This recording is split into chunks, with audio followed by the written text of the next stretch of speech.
to this episode of Guitar Dudes. I'm John, I'm Brian.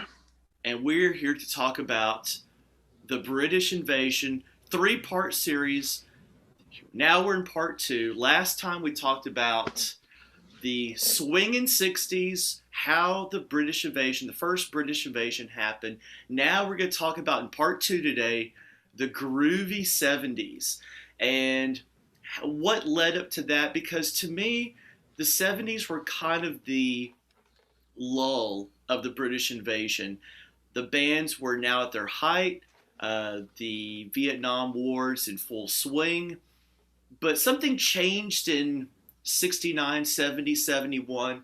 Not just the Vietnam War and the protests and love and all that, free love, but the Beatles just broke up and Jimi Hendrix just died. That is what led us into the 70s. Yeah. Oh my gosh. Yeah, and well, because what else, and this is just my theory, another thing we had here in America was drugs. Yeah. We've talked about drugs before, but a little bit. You got British dudes playing American blues and taking LSD. Yeah. You're getting Pink Floyd. You're getting all this trippy, yes, psychedelic, and a lot of that is British.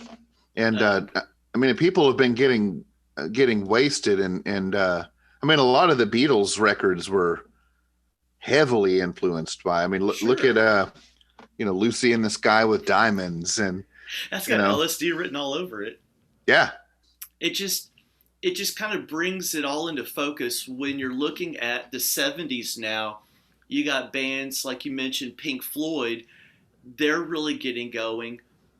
You had, of course, Rolling Stones and all them. Beatles unfortunately broke up, and they kind of went their separate ways. And you had John Lennon kind of doing his thing, and you had Paul McCartney kind of doing his thing, which to me, it's like you just took the best of both worlds. Their genius songwriting skills, and you split them. And it wasn't the same. Paul McCartney and Wings, I'm sorry, but really? The only song that I really liked of his in his post-Beatles days was Live and Let Die, and maybe he had some others, but right. It wasn't the same in the 70s. It changed. Yeah, because I think American culture, we devour music so fast, and we get bored with things. Yeah. And that's what led to a lot of this British stuff, is people were bored with American music. Yeah. And they would start listening to British imports and things like that. And our specialty is always kind of rock, blues, anything you can play a guitar with, but yeah, you get into dance and stuff, and this invasion was still going on big time in even the 80s. Yeah. With the invention of MTV. Yeah. So, and that's why that I call the 70s the British invasion lull, because then the second invasion, which we'll talk about in part three, with the second British invasion in the late 70s and 80s. But it seemed like, and I'm glad you mentioned that, but it seemed like that American music, American rock specifically, finally caught up with the British invasion. You had Creedence Clearwater Revival, you had the Eagles, you had all this American music coming out that, and we could probably do a topic on 60s American music, because you had surf rock, you had Motown, R&B, and it seemed like that, some people were interested. It was obviously popular, but it seemed like that by the time the 70s rolled around, it's like Americans were ready. We're like, okay, we're going to take everything that we learned from the 50s. We're going to take everything we learned from the first British invasion in the 60s, and we're going to crank out some damn good tunes. That's what the 70s to me felt like, at least in America. Yeah. Yeah, because we got a lot of music and fashion and cultural deals, we also got a lot of information. Yeah. We got new ways to record. Yeah, I mean, it kind of opened everyone's minds to Mhm. what music really could be. Yeah. You know, And I think that's what the 70s were. The 70s were so a time to really take the experimentations. And I'm glad you mentioned about the recording and tech side, because to me, the recordings in the 70s sounded a lot cleaner.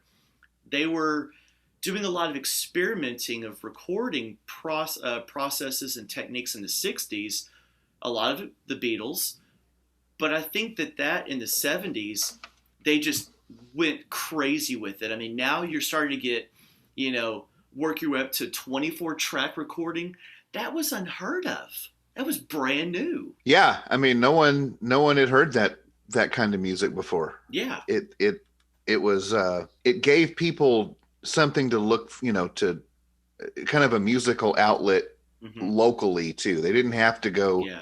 listen to, because music wasn't easy to get hold of back in the Right. 70s. You Right. had to go pay for it. Like now, it's what song do you want to hear? But Yeah. now, I mean, then you had to go purchase this music, Right. um, and a lot of the imports, those were probably just crappy bootlegs, you know.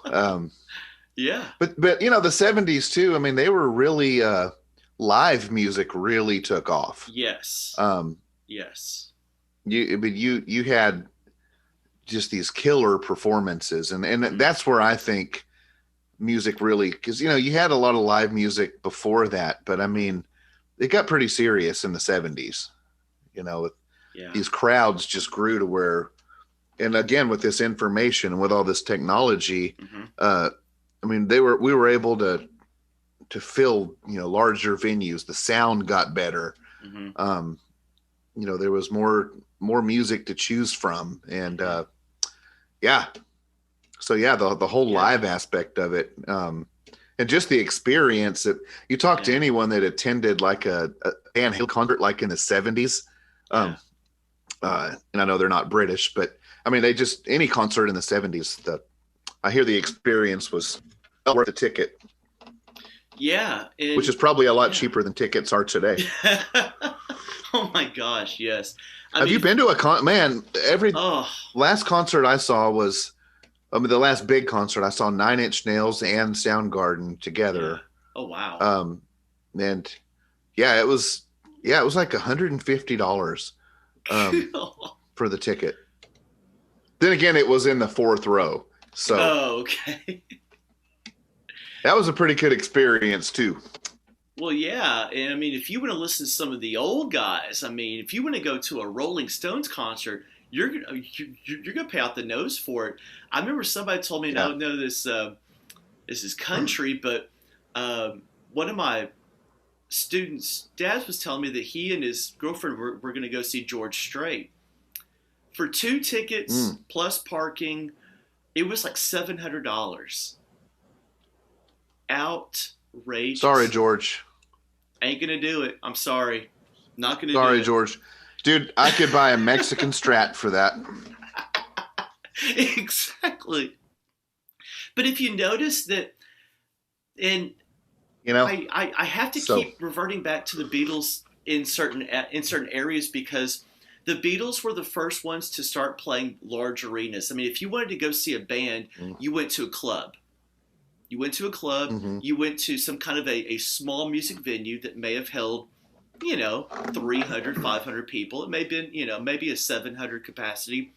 But it was the 70s where you started seeing large arenas, 10,000 plus, to go see the Eagles, for instance. And it really, plus style. Style changed again in the 70s. Now you started having long hair, which I think would kind of fell back into the late 60s. Yeah. But think of how many rock and roll bands in the 70s grew their hair out. I mean, that was. Plus, don't you Yeah. think that they dressed more grungy? Because in the 60s, there were clean press suits, mop top hair. But the 70s, it was, leather, I guess you say leather jackets. Oh, They're grungier. Long hair, That was the look. That was Yeah, the image. It was that was the look. maybe like because the Vietnam War was ending. Maybe it was a lot of that bad boy image. I don't know. Yeah. Yeah, war, I mean, it wears a country out. You know what I mean? Yeah. People don't have as much money. People don't it, it was different. And that was a whole other backdrop of this stuff. There's a lot of these songs were written in Vietnam. Yeah. And that's where a lot of these things came from. A lot of protest music. So, I mean, that stemmed from, well, and plus, you also have to factor that we just got a war with the Korean War, and then all of a sudden, a couple years later, boom, we're right back in war again. War, what is it good for? Absolutely nothing. Ha ha, I know. But it just seemed like that war plays a role in our music. In fact, I'm actually writing my own protest song called Going Viral, just with all the crap that's been going on lately. And I never thought about writing a protest song until recent events, and it wore me down. So I can attest to that, that, of course, we weren't in a war. We're just talking about, corrupt politicians. That's enough. That's enough to write a protest song right there. So, yeah, my song "Rain." That's the same thing. It's just about it's basically talking to God, and saying hey, we're on our knees, make it rain. I mean, this is we need your help. We've done our we've done what you said. Now let's come fix it. Yes. But if it's emotional. It's yes. But if it wasn't for the British invasions, if it wasn't for protest music, if it wasn't for a lot of those aspects, we probably would not be writing songs like that. We'd be writing completely different tunes. I don't know what I'd be writing if it wasn't for that. I don't know what I'd be writing. Yeah, in hard times, they kind of, that's when I write, if I'm going through some stuff, that I'm going to write more music. But the Beatles, they were a pretty happy band. I mean, they got kind of dark at times, but most of their stuff was pretty PG, and it was. But yeah, it was just it's just interesting to hear their take on it. To me, that's how they heard American music.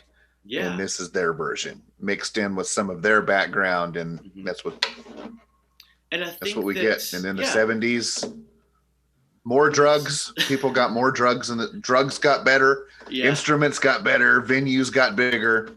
They did, and just let the British in. Here we go. Yeah. Just think of all of the bands that we listen to from the American side of it too. So, like I said, even though that we're spending a little more time talking about American music in the 70s, that's because a lot of that influence from the 60s carried over.